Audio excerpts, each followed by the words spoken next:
तो दोस्तों हमने द्वारका सारी घूम ली है। यहाँ द्वारका में हम रुके थे 2 दिन के लिए। हमने द्वारका सारी की सारी घूम ली है। सभी जो देवस्थान थे वो सभी घूम लिए हैं, तीर्थ स्थल थे वो सभी के सभी घूम लिए हैं। अब हम जा रहे हैं सोमनाथ टेम्पल की ओर। मैं इस समय स्टेशन में हूँ, यहाँ द्वारका के स्टेशन में हूँ और हम अभी जा रहे हैं सोमनाथ मंदिर के लिए। तो चलिए चलते हैं सोमनाथ। वहाँ पर कौन कौन से देवस्थान होंगे, कौन कौन से तीर्थ स्थल होंगे, चलिए वहाँ पर घूमते हैं। दोस्तों हम ये स्टेशन पर आकर बैठ गए हैं। जैसा कि मैंने आपको बताया कि द्वारका में हमने सभी जो धार्मिक स्थल हैं वो घूम लिए हैं। अब हम जा रहे हैं सोमनाथ। सोमनाथ के लिए हमारी यहाँ द्वारका स्टेशन से ही ट्रेन है, तो हमें इधर द्वारका से बैठना है और बिरावल स्टेशन में उतरना है। बिरावल के बाद हम सोमनाथ पूरा घूमेंगे, वो भी आपके साथ वीडियो साझा करेंगे। हम इस चैनल के साथ बने रहें। चलिए चलते हैं सोमनाथ।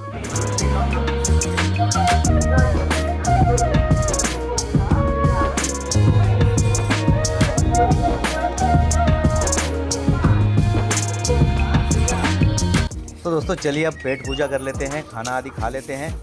ये परांठे हैं तो परांठे अभी खाएंगे हम। तो चलिए चलते हैं बिरावल स्टेशन की ओर।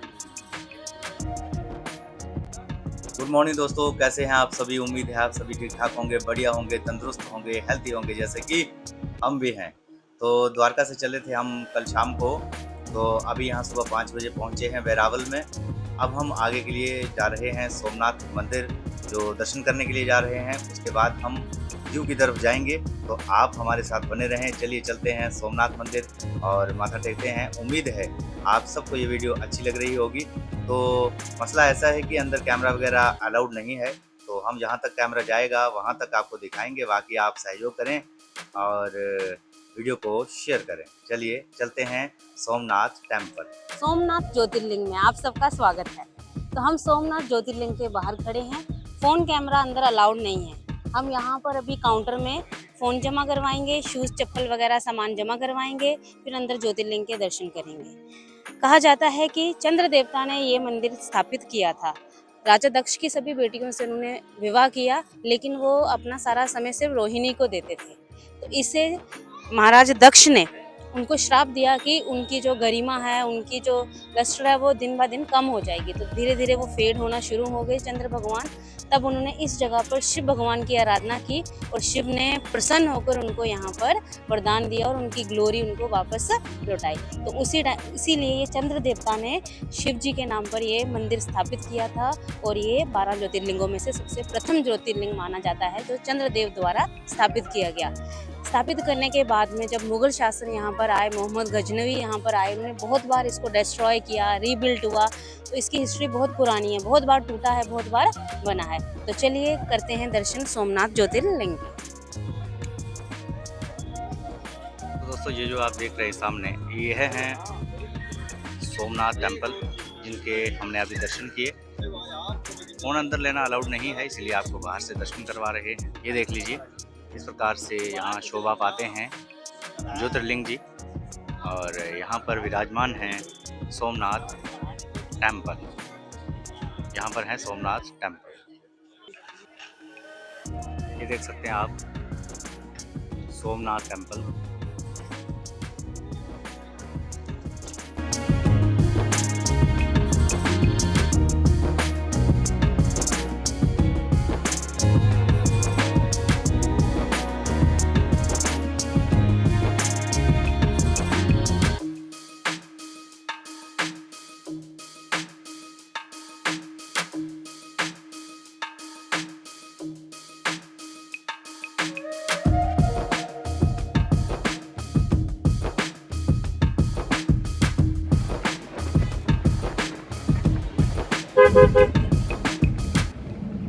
तो दोस्तों सोमनाथ ज्योतिर्लिंग के बाद हम आ चुके हैं यहाँ वानगंगा में।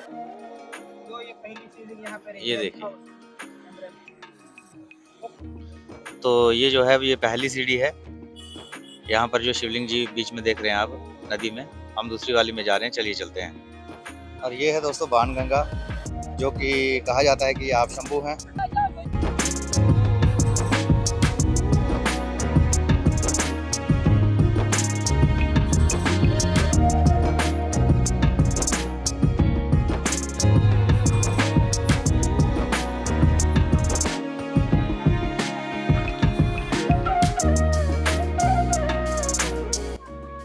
नमस्कार दोस्तों, तो हम हैं सोमनाथ बाण गंगा में। कहा जाता है श्री कृष्ण ने ये बाण गंगा तीर मारकर खुद उत्पन्न की थी जब रास्ते में जाते हुए उन्हें प्यास लग रही थी। और कहा जाता है कि ये शिवलिंग 3 शिवलिंग हैं, तो ये 3 शिवलिंग स्वयंभू माने जाते हैं ऐसी पुरानी कथाओं के अनुसार।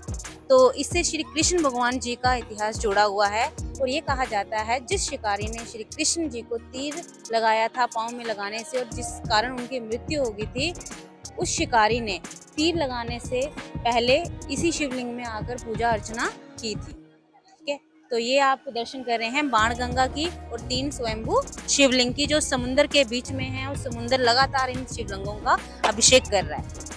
तो देखिए दोस्तों कितना विशाल शिवलिंग है। तो दोस्तों बाणगंगा के बाद हम श्री भालका तीर्थ मंदिर में आ चुके हैं। चलिए चलते हैं अंदर और देखते हैं यहाँ के दर्शन। तो ये कुछ मंदिर के दृश्य हैं यहाँ अंदर के। इस प्रकार से कितना शीतल आश्रम है, बहुत ही बढ़िया सुंदर, कोई शक नहीं है। कितने सुंदर दृश्य, दिव्य और सुंदर दृश्य है यहाँ पर। ये हम बाणगंगा के बाद आए हैं और यहाँ अंदर मुख्य दर्शन होंगे। अभी हम जाएंगे, अगर अलाउड हुआ कैमरा अंदर तो हम आपको भी दर्शन करवाएंगे, नहीं तो भाई हम आपको आंखों देखा हाल सुना देंगे। हम खड़े हैं भालका तीर्थ में। कहा जाता है कि सोमनाथ दर्शन के बाद में 3 दर्शन जरूर करने चाहिए, एक बाण गंगा, भालका तीर्थ और त्रिवेणी संगम। अभी हम बाण गंगा के दर्शन करके आए, अभी हम भालका तीर्थ के अंदर दर्शन करने जा रहे हैं और इस तीर्थ का बहुत ही बड़ा महत्व है। इसी स्थान पर श्री कृष्ण को ज़ारा नामक शिकारी द्वारा गलती से तीर लगने से मृत्यु हुई थी और यहाँ पर श्री कृष्ण का मृत्यु स्थल है, इसीलिए तीर्थ बहुत ही पवित्र माना जाता है और बहुत सारे श्रद्धालु यहाँ पर दर्शन करने के लिए आते हैं। तो वो ज़ारा नाम के शिकारी ने खुद नहीं ये किया था जानबूझकर, वो श्री कृष्ण की मुक्ति का एक माध्यम था अपने इस जीवन से। कहा जाता है कि जब राम अवतार में जिस हिरण को श्री राम ने मारा था, उनको राम ने वरदान दिया था कि श्री कृष्ण जन्म में जो मैंने तुम्हें मारा है, कष्ट पहुंचाया है, उसके बदले में तुम्हारी मुक्ति इस जन्म में आकर होगी और मेरी मृत्यु का कारण तुम बनोगे। तो इसी कारण से श्री कृष्ण जी की मृत्यु ज़ारा नामक शिकारी द्वारा की गई थी। अंदर भी शिकारी और श्री कृष्ण की प्रतिमा आपको देखने को मिलेगी। तो चलिए हमारे साथ हम दर्शन करते हैं भालका तीर्थ।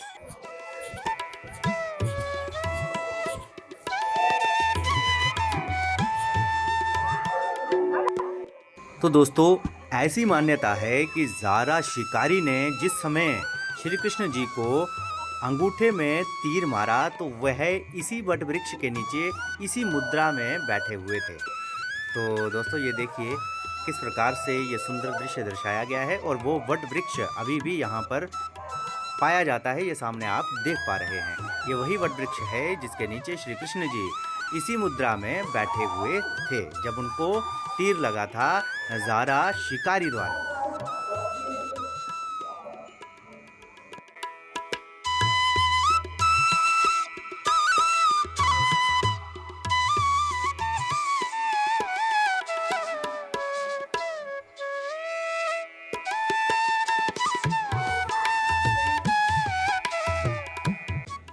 तो दोस्तों अभी हम आए हैं सोमनाथ में ही एक शारदा पीठ मंदिर है। चलिए आप भी हमारे साथ साथ दर्शन करिए।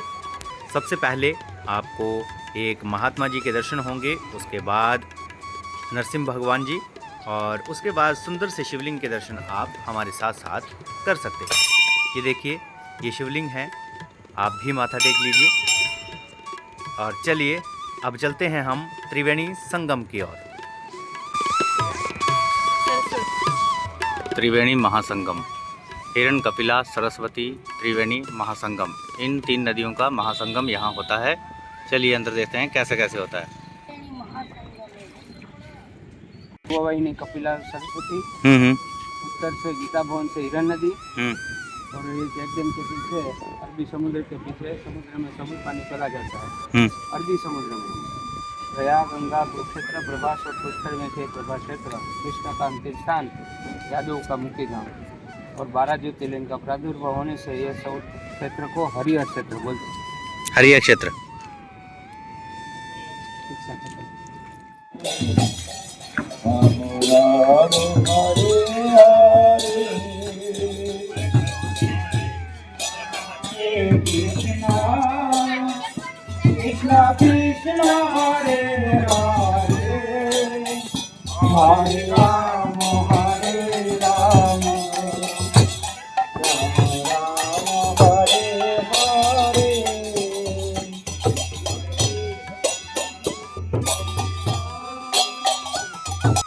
तो दोस्तों अभी जो त्रिवेणी संगम के दर्शन किए आपने, ये रात्रि के दर्शन थे। अब हम दिन को दोबारा से आए हैं यहाँ पर और अभी जा रहे हैं हम पांडव गुफा और सूर्य मंदिर देखने के लिए। उसके बाद फिर से त्रिवेणी संगम का दर्शन करेंगे।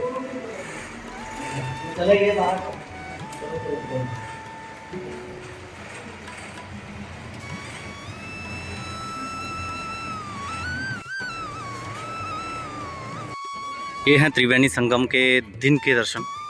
कल हम रात को आए थे यहाँ पर। एक नदी ये इस साइड से आती है, यहाँ से 3 नदी निकलती है।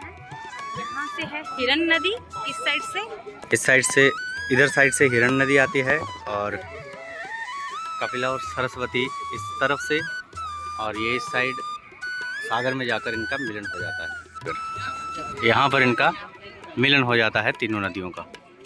यह है त्रिवेणी संगम।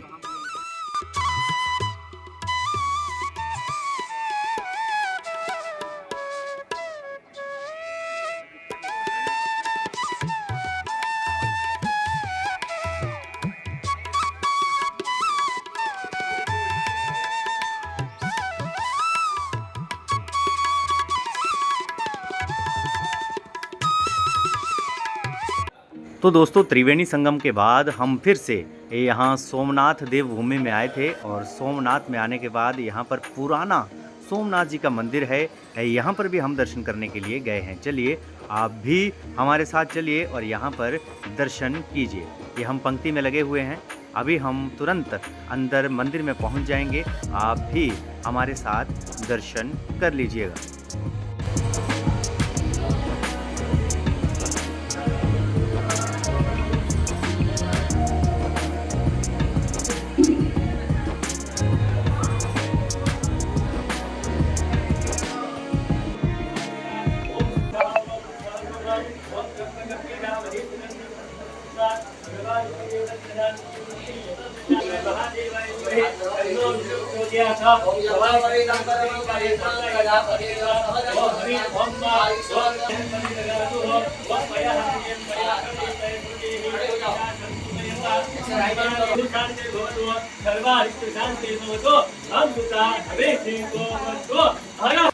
तो दोस्तों पुराने सोमनाथ मंदिर से अब आप बाहर की ओर आएंगे तो आपको थोड़ा सा हल्का सा डिफ़िकल्ट रास्ता लग सकता है, खासकर बुजुर्गों के लिए और महिलाओं के लिए।